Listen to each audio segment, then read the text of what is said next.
नमस्कार सभी को एक बार फिर से स्वागत है एक और नई वीडियो में। और हम वीडियो बना रहे हैं कर्मयोग के ऊपर।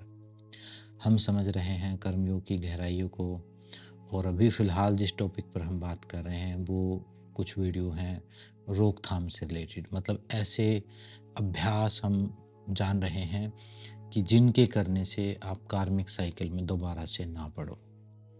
मैंने बताया था पहले हम कार्मिक साइकिल क्रिएट करते फिर इसी लूप में घूमते रहते, वही पैटर्न रिपीट होते रहते हैं। तो अभी जो हम बात कर रहे हैं वो रोकथाम की, यानी जो प्रैक्टिसेस, जैसे लास्ट वीडियो में हमने शिकायत की बात की थी, रिएक्शन कंट्रोल की बात की थी, सत्य की बात की थी। तो आज की जो वीडियो का टॉपिक है वो है माफ़ी, फॉरगिवनेस। माफ़ी भी एक ऐसा अभ्यास है, एक ऐसी प्रैक्टिस है जो अगर आप करते हो तो काफ़ी चीज़ों से मुक्त हो जाते हो। और यहाँ पर माफ़ी जो है वो किसी दूसरे के बारे में नहीं है, माफ़ी आपके बारे में है। कई बार हम बोलते हैं कि हम किसी को माफ़ नहीं कर सकते। ये माफ़ आप उसको नहीं कर रहे हैं, माफ़ आपको खुद को करना होता है। और खुद को करना मतलब माफ़ आप कर तो व्यक्ति को रहे हो किसी घटना के लिए, किसी दूसरे व्यक्ति को कर रहे हैं, लेकिन उसका जो बेनिफिट या उसका जो सीधा संबंध जो है वो आपसे है। वो आप माफ़ी इसलिए नहीं कर रहे कि आप उसके ऊपर कुछ दया करुणा कर रहे हैं। माफ़ी आप इसलिए कर रहे होते हैं कि आप खुद पर दया करुणा कर रहे हैं। क्योंकि जब तक आप किसी को माफ़ नहीं करते तब तक वो व्यक्ति आपके जीवन को चलाता है। वो आपके जीवन को वो व्यक्ति या वो घटना प्रभावित करती है जब तक आप उसको पूरी तरह पूरे हृदय से माफ़ नहीं कर देते। अगर मान लो कोई एक घटना हुई, उस घटना में किसी एक व्यक्ति का कोई रोल था, तो उस व्यक्ति ने आपको दुःख दुःख पहुँचाया या कुछ भी एक्स वाई ज़ेड कोई चीज़ ऐसी की, तो अब वो घटना हो के पास्ट में जा चुकी है। वो व्यक्ति अपने काम पर जा चुका, कुछ और कर रहा होगा, अपने जीवन में व्यस्त होगा। और आप उस घटना को भी और उस व्यक्ति को भी अपने दिमाग में ढो रहे हो सकता है वो एक चाहे वो एक ट्रॉमा के रूप में, एक ब्लॉकेज के रूप में, एक ग्रंथि के रूप में आपके अंदर बन गई होगी। मैं गलत नहीं है, वो चीज़ एक सामान्य बात है, वो हो जाती है। लेकिन जब तक वो ग्रंथि बनी रहेगी, तब तक वो घटना, तब तक वो व्यक्ति, तब तक वो यादें आपको परेशान करती रहेंगी और आपके पूरे जीवन को प्रभावित करती रहेंगी। तो एक चीज़ तो सबसे पहले तो ये क्लियर करें, जो फॉरगिवनेस है, माफ़ी है, वो आपके अपने लिए है, ना कि किसी और के लिए। दूसरी बात ये ध्यान रखें कि माफ़ करने का मतलब, हम क्या समझते हैं माफ़ करने का मतलब? हम ये समझते हैं कि माफ़ करने का मतलब है कि अगर हमने किसी को माफ़ कर दिया तो हम फिर उससे वहीं पर यारी दोस्ती बना लेंगे या फिर से उसको अलाउ करेंगे। नहीं, ये हम थोड़ा गलत समझते हैं। मतलब माफ़ी का सही तरीका, हेल्दी तरीका क्या है कि माफ़ करने का मतलब किसी को अलाउ करना नहीं है। मतलब आपने अगर किसी को माफ़ कर दिया तो इसका मतलब ये नहीं है कि आपने दोबारा उसको चोट मारने की परमिशन दी है, ऐसा नहीं है। माफ़ करने का मतलब अलाउ करना भी नहीं है और माफ़ करने का मतलब बिल्कुल उससे कट ऑफ हो जाना भी नहीं है। मतलब ऐसा होता है कि हमने माफ़ कर दिया, उससे बात ही करनी बंद कर दी, वो भी एक्सट्रीम चीज़ है। और एक है कि उसको हमने बिल्कुल ही अलाउ कर दिया, फिर वापस से वही सेम चीज़ें करने के लिए उसको फिर एक परमिशन दे दी, ये भी गलत है। ये दोनों ही एक्सट्रीम सिचुएशन है। माफ़ करने का मतलब है आपने मुक्ति दे दी खुद को, आपने उस व्यक्ति को अलाउ नहीं किया है। वहाँ पर आप सावधान हो, वहाँ आपको पता है उसकी सिचुएशन, उस सिचुएशन का, उसकी प्रवृत्ति का। लेकिन अब आप सावधान हो, लेकिन पुरानी चीज़ों को से खुद को मुक्त कर दिया है, अंदर से मुक्ति दे दी है, वो माफ़ी है। कई बार ऐसा होता है कि हम बाहर से तो बोल देते हैं कि हमने माफ़ कर दिया, ठीक है, लेकिन अंदर से माफ़ नहीं कर पाते। और कई बार ऐसा होता है कि हम बाहर से भी कुछ नहीं बोलते हैं और अंदर से भी नहीं माफ़ कर पाते हैं।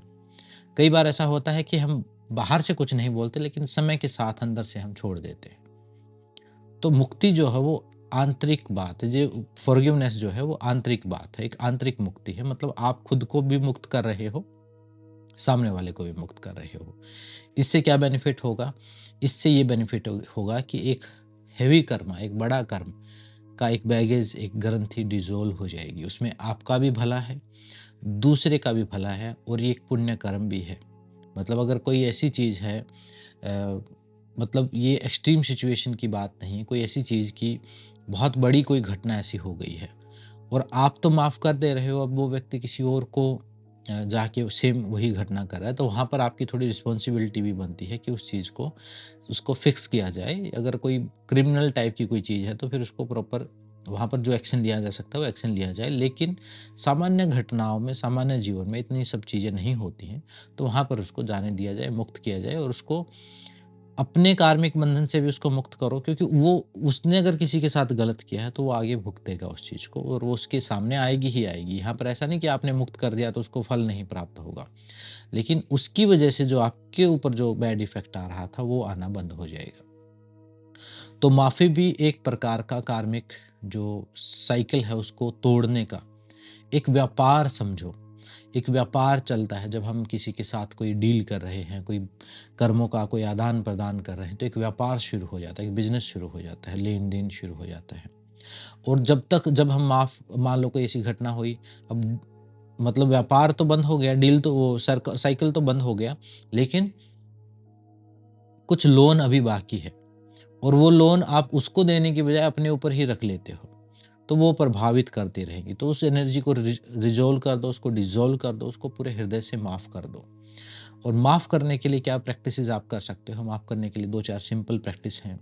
जैसे मानसिक रूप से ही आप थोड़ा रिलैक्सेशन की स्टेट में जाके, ध्यान की स्टेट में जाके या ध्यान करते हो, पूजा करते हो, उस समय जब एंड में, जब आप एक डीप स्टेट में होते हो, उस समय पूरे हृदय से मैं माफ़ करता हूँ उस व्यक्ति का नाम लेके कि मैं उस व्यक्ति को उस घटना के लिए माफ़ करता हूँ या माफ़ करता हूँ या माफ़ करती हूँ ये और मुक्त करता हूँ। ऐसे ही मैं खुद को भी मुक्त करता हूँ, उस व्यक्ति को भी मुक्त करता हूँ। ये मुक्ति जो है दो तरफ़ा है। जब आप किसी को मुक्त करते हैं तो आप स्वयं भी मुक्त हो जाते हैं, स्वयं भी बहुत हल्के हो जाते हैं।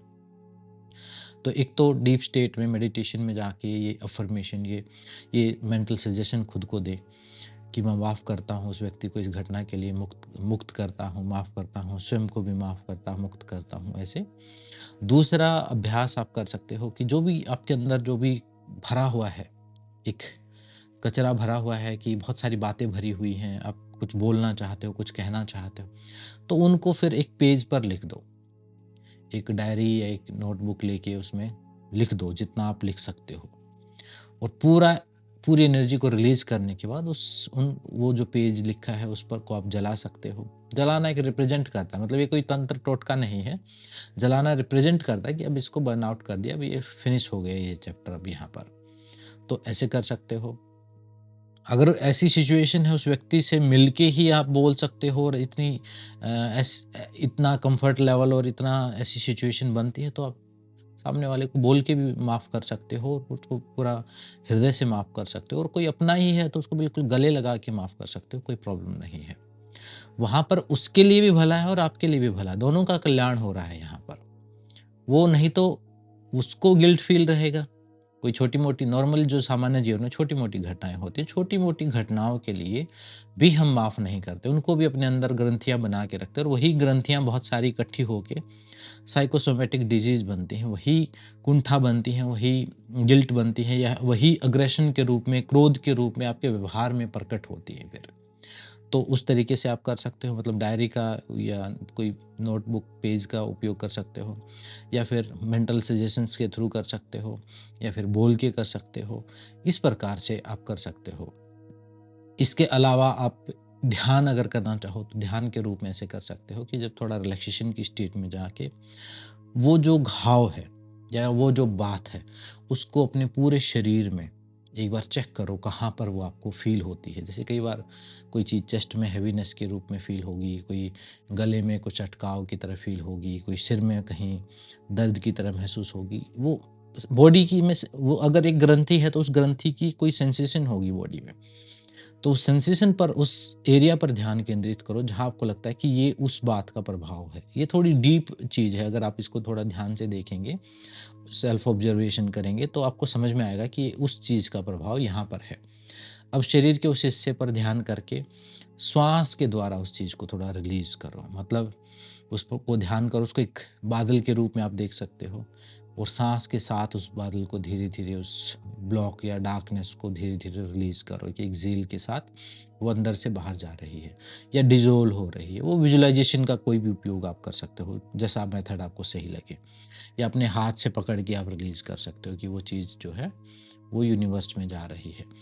तो ये भी एक, ये जो विजुअलाइज़ेशन है ये मत समझना कि ये कोई ऐसी बस काल्पनिक चीज़ बताई। ये डायरेक्ट कनेक्ट है आपके सबकॉन्शियस से। आप बार-बार उस घटना को अपने मन में होता हुआ देखते हो और सेम इफ़ेक्ट आपको, मतलब ऐसा समझिए कि घाव भर रहा है, लेकिन फिर उसको कुरेद रहे हो आप, फिर उसको हरा कर दे रहे हो।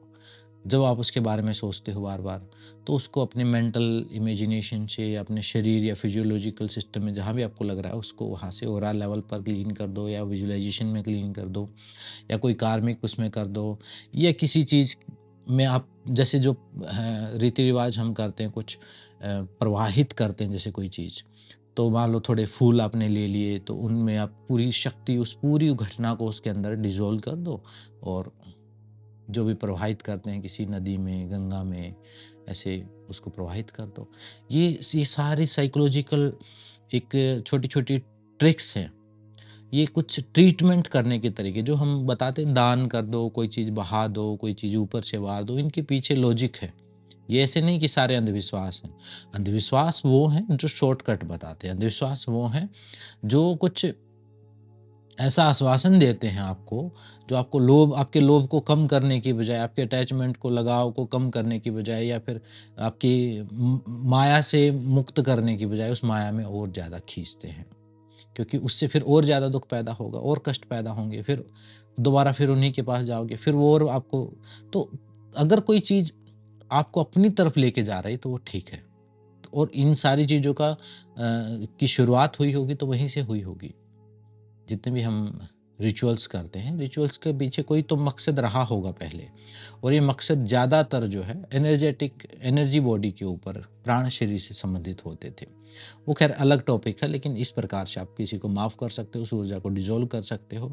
और कोई भी जब आप प्रैक्टिस कर रहे हो, तो उसको कुछ दिन रिपीट करना, कम से कम 3 दिन, 5 दिन, 7 दिन, वो डिपेंड करता है कि किस लेवल का इम्पैक्ट था। नॉर्मली 3 दिन करने से ठीक हो जाएगा, लेकिन अगर फिर भी लगता है 7 दिन, 11 दिन, 21 दिन तक, ऐसे एक साइकोलॉजिकल एक साइकिल है समझो, उसको डिसॉल्व करने में थोड़ा समय भी लग जाता है कई बार। तो हर रोज़ आप उस अभ्यास को कर सकते हो।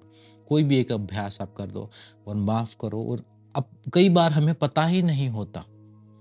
कई बार ऐसी बात होती, घटना बहुत सालों पहले हो गई होती है, माफ़ हमने अभी तक नहीं किया और वो फ़ाइल अभी भी दबी हुई है। तो वैसे केस में थोड़ा सेल्फ रिफ्लेक्शन कर सकते हो, या ध्यान या चिंतन करोगे, या दिन में थोड़ा माइंडफुल रहोगे, तो आपको समझ में आएगा कि ये चीज़ मेरे मन में आती है कभी-कभी और मुझे ट्रिगर कर जाती है, या इसकी वजह से मेरा बिहेवियर चेंज हो जाता है, या इसकी वजह से कोई मेरी आदत ट्रिगर हो जाती है। तो फिर उस चीज़ को आप सेल्फ रिफ्लेक्ट करके भी जान सकते हो, उसके द्वारा आप जान सकते हो और कुछ अभ्यास के द्वारा आप उसको माफ़ कर सकते हो। तो माफ़ी जो है बहुत गहरा भाव है, और हर रोज़ सबसे बेस्ट है कि आप हर रोज़ सोने से पहले 5-10 मिनट का एक छोटा-सा एक विंडो बना लो। जब आप लास्ट बिस्तर पर हो, जब आपकी नींद आपके ऊपर थोड़ी हावी हो, जब आप अल्फ़ा स्टेट में, यानी रिलैक्सेशन की एक नींद जैसी स्टेट में हो, उस समय ये भाव आप रिपीट करो। माफ़ी के भाव रिपीट करो, या फिर जो मैंने सत्य से रिलेटेड जो बात बताई थी या शिकायत से रिलेटेड बताई थी, वो सब चीज़ आप उस समय, वो एक बेस्ट। और देखिए उस समय एक ऐसी असली संध्या काल वो होता है जब हम जागे हुए से नींद में जा रहे होते हैं। तो उस समय आप बैठ के या लेट के और 5 मिनट ये सब करते-करते सो जाओ। तो वो एक थेरेपी का काम करेगा फिर। फिर वो कई दिन किया हुआ अभ्यास और वो एक दिन किया हुआ अभ्यास बराबर होगा। लेकिन उसके लिए थोड़ा कॉन्शियस और माइंडफुल रहना पड़ेगा, आपको जागरूक रहना पड़ेगा कि कब आपको नींद आई है और कब, ऐसा नॉर्मली तो हमें पता ही नहीं चलता कब नींद आई है। तो उसके लिए थोड़ा आपको वो स्टेट जब आए, तो उस समय पहले से ही प्रिपेयर रहो कि आज इस समय जब नींद मुझे आती है, तो और उस समय फिर आप 5 मिनट अभ्यास करके सोओ। तो वो नींद भी योग निद्रा होगी, गहरी नींद आएगी, और वही थेरेपी आपके सबकॉन्शियस में अंदर चली जाएगी, और आप नींद में जब सुबह उठोगे तो बहुत हल्के होके उठोगे, बहुत अच्छा आपको महसूस होगा, और वो घटना 2-4 बार करने से ही डिसॉल्व हो जाएगी। तो ऐसा कर सकते हो। बाकी और भी अभ्यास कर सकते हो, उसके पीछे का लॉजिक समझ सकते हो। जैसे उसके पीछे कोई भी जब घटना होती है, तो जो हुआ वो एक बोलते हैं ना कि जो हुआ अच्छा हुआ, तो उसके पीछे क्या अच्छाई थी, उस चीज़ को भी देखोगे तो उसका इफ़ेक्ट खत्म हो जाएगा। वहाँ पर भी फिर आप जहाँ आप शिकायत से भरे थे, जहाँ आप एक आपके अंदर एक भाव था, नेगेटिव फीलिंग थी, एक कु ये एक द्वेष का भाव था या कोई ऐसा क्रोध का भाव था, तो वो क्रोध का भाव समाप्त हो जाएगा जब आप उस चीज़ की घटना के पीछे की अच्छाई आप देखोगे। नॉर्मली तो ज़्यादातर जो घटनाएँ हुई हैं, वो या किसी कोई माध्यम भी बना होगा, बहुत ध्यान से अगर थोड़ा समय लेके और ईमानदारी से अगर सोचोगे, न्यूट्रल माइंड के साथ, तो आपको समझ में आएगा कि उससे बहुत भला हुआ है, आपका कोई बुरा हुआ नहीं है ख़ास। लेकिन कुछ अगर ऐसा हुआ भी है, तो आगे हो सकता है फ्यूचर में कार्मिक ऊर्जा जो है, वो इतनी पावरफुल एनर्जी है कि जो आपके हिस्से का है, वो कोई नहीं ले सकता। आपके हिस्से का कोई बुरा भी नहीं ले सकता और आपके हिस्से का कोई अच्छा भी नहीं ले सकता, कोई कुछ करता रहे। तो अगर छोटी-मोटी चीज़ें हैं तो उनको डिज़ोल्व करो और खुद को मुक्त करो, ये ज़्यादा अच्छा है। तो ये थी फ़ॉरगिवनेस, इसका अभ्यास कीजिए और जो भी आपकी राय है या कुछ इसमें ऐसा लगता है कि कुछ छूट गया है या कुछ जानना है तो आप कमेंट में पूछ सकते हैं। तो इस वीडियो में इतना ही, मिलते हैं नेक्स्ट वीडियो में। सबका धन्यवाद, सबको नमस्ते।